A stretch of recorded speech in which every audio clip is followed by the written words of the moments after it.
kabar anak-anak ibu semuanya hari ini? Ibu harap semuanya dalam keadaan sehat walafiat tanpa kurang satu apapun. Baik, sebelum kita memulai pembelajaran, ada baiknya kita mengucapkan terlebih dahulu bacaan Bismillah. Bismillahirrohmanirrohim, agar pembelajaran kita hari ini selalu dilindungi Allah dan mendapat keberkahan darinya. Baik nak, ibu harap kalian bisa menyimak pembahasan ibu setelah ini dan dapat memahami dengan baik. Assalamualaikum warahmatullahi wabarakatuh. Today we learn about pronoun. Pronoun dalam bahasa Indonesia memiliki arti adalah sebagai kata ganti. Pronoun adalah salah satu part of speech yang berguna untuk menjadikan suatu kalimat menjadi lebih ringkas atau lebih efektif.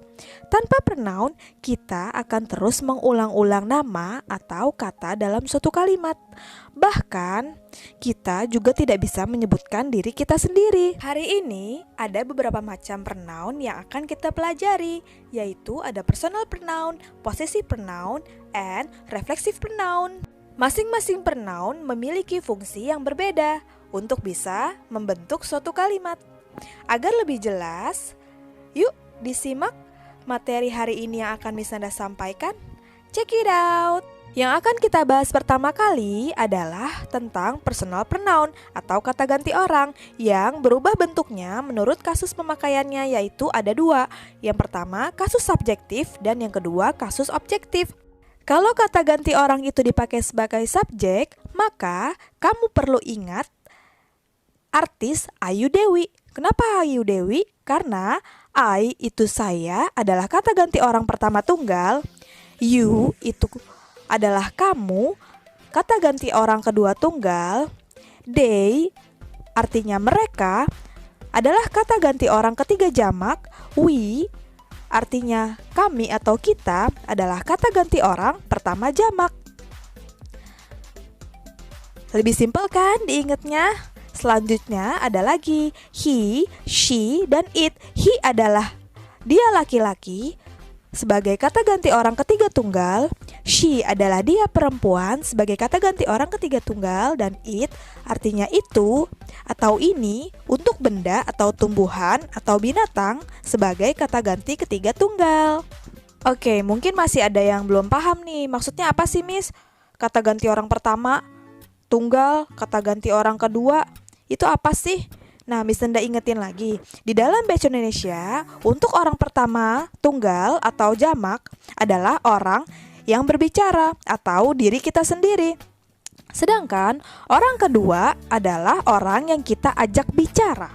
Nah, untuk orang ketiga adalah orang yang sedang kita bicarakan. Dan perlu kalian ingat, kata ganti sebagai subjek itu selalu ada di awal kalimat, tidak pernah ada di tengah atau di akhir kalimat.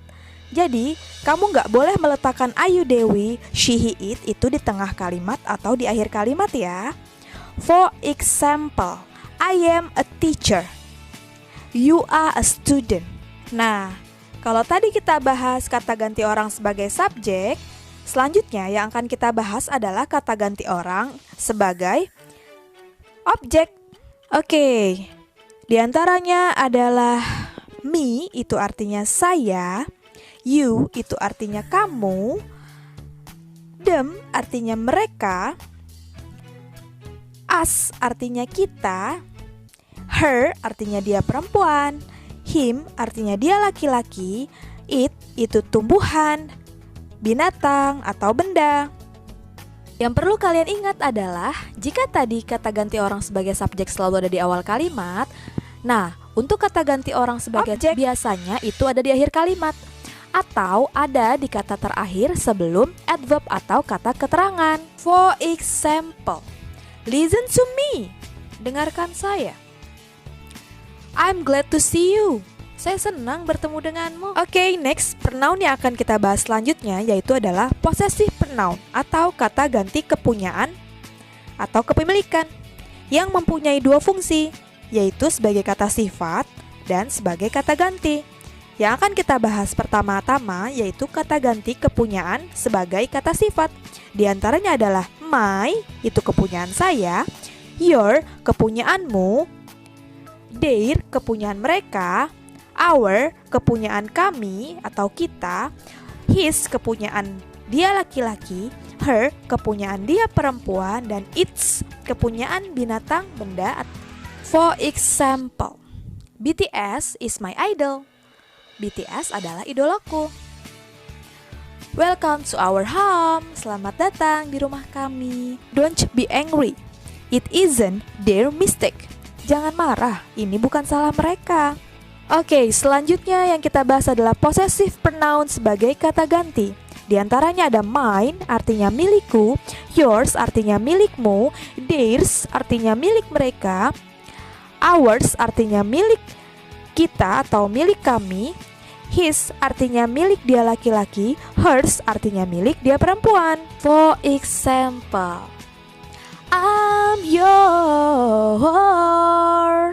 Ya, pernah dengar lirik lagu itu kan? Artinya adalah aku milik kamu. I believe that this money is yours. Aku yakin uang ini adalah milik kamu. Oke, pronoun terakhir yang akan kita bahas yaitu adalah reflexive pronoun atau intensive pronoun yang menyatakan diri sendiri. Yang pertama yaitu adalah myself, diriku. Yourself, dirimu atau diri kalian. Themselves, diri mereka. Ourself, diri kami atau kita. Herself, dirinya perempuan. Himself, dirinya dia laki-laki. Itself, dirinya benda, tumbuhan atau hewan. For example, this is myself, not yourself. Ini adalah diriku, bukan dirimu. Berikut adalah tabel dari kata ganti. Bisa kalian simak di sini.